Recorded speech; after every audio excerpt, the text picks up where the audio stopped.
আমাৰ বিজেপি বিৰোধী যিসমূহ ৰাজনৈতিক দল আছে সকলোকে একত্ৰিত কৰাটো কংগ্ৰেছৰ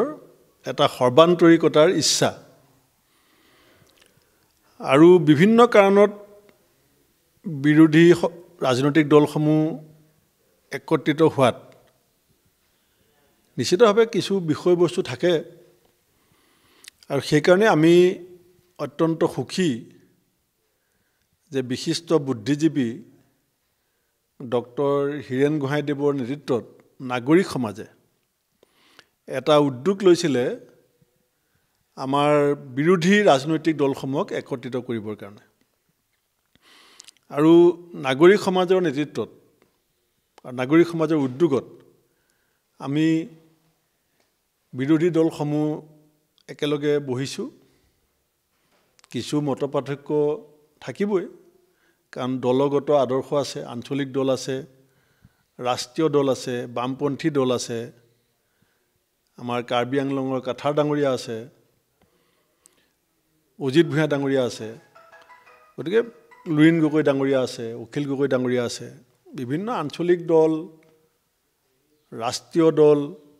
আৰু অঞ্চল ভিত্তিকে জনভিত্তি থকা আঞ্চলিক দল গতিকে গোটেই কথাবিলাক এখন সভাতে অন্ত পেলোৱাটো সহজ নহয় আৰু সেই উদ্যোগটো যিসকলে লৈছে হীৰেন গোহাঁই ডাঙৰীয়া আৰু অন্যান্য যিসকল নাগৰিক সমাজৰ বিশিষ্ট ব্যক্তি তেখেতসকলে আমাক কৈছে যে যেতিয়ালৈকে আমি চূড়ান্ত ৰূপটো নিদিওঁ তেতিয়ালৈকে এই সম্পৰ্কত সংবাদ মাধ্যমত বেছি বিতং কথা পতাটো দলবিলাকৰ কাৰণে উচিত নহ'ব আৰু সেইকাৰণে আমি অসম প্ৰদেশ কংগ্ৰেছ কমিটিও নাগৰিক সমাজৰ প্ৰস্তাৱৰ প্ৰতি সন্মান জনাই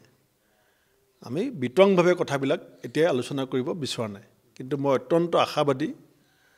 যে হীৰেন গোহাঁই ডাঙৰীয়াৰ নেতৃত্বত নাগৰিক সমাজে লোৱা প্ৰচেষ্টাই এটা ফলপ্ৰসূ ফলাফল অসমৰ ৰাইজৰ সন্মুখত দিবলৈ সক্ষম হ'ব সেইটো বিষয় এতিয়া আমি এৰাই চলিছোঁ ইয়াক লুকুৱাই থাকি লাভ নাই এই বিষয়টো এৰাই চলিছোঁ কিছু কথা মই নকলেও আপোনালোকে জানে আৰু মই নেভাবোঁ যে এই কথাখিনি মই বাৰে বাৰে কৈ থাকিব লাগিব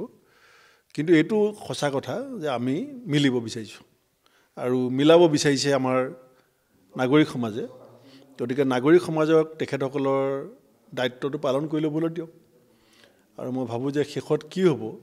আমি কোৱাৰ আগতে নাগৰিক সমাজে অসমৰ ৰাইজক ক'ব মই কোৱা কথাটোৱে জাকিৰ হুছেইনে কৈছে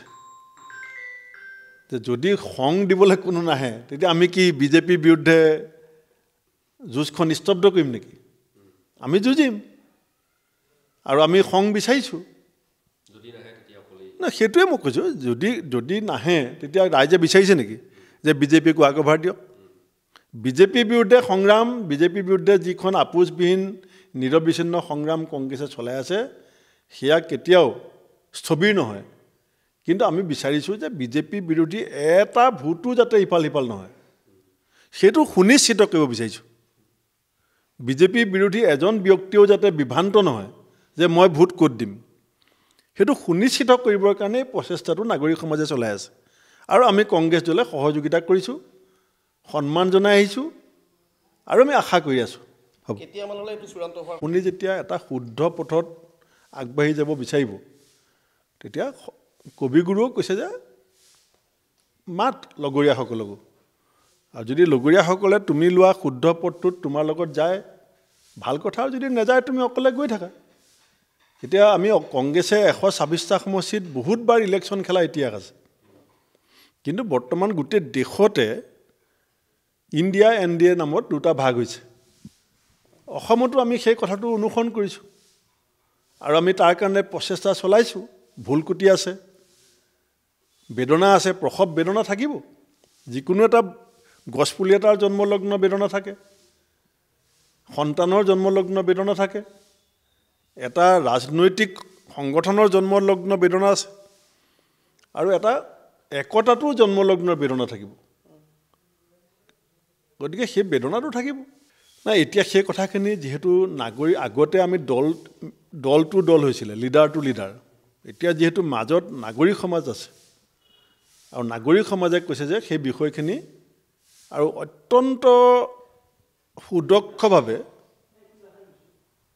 খুব চিন্তাশীলভাৱে তেখেতসকলে সেইদিনাখন এটা পাঠদান বুলি ক'লেও ভুল নহ'ব হীৰেণ গোহাঁই ডাঙৰীয়া স্বাক্ষৰিত এটা পাঠদান হৈছে তাত যিটো মই একমত আমাৰ দলতো কিছু চিন্তা আছে থাকিব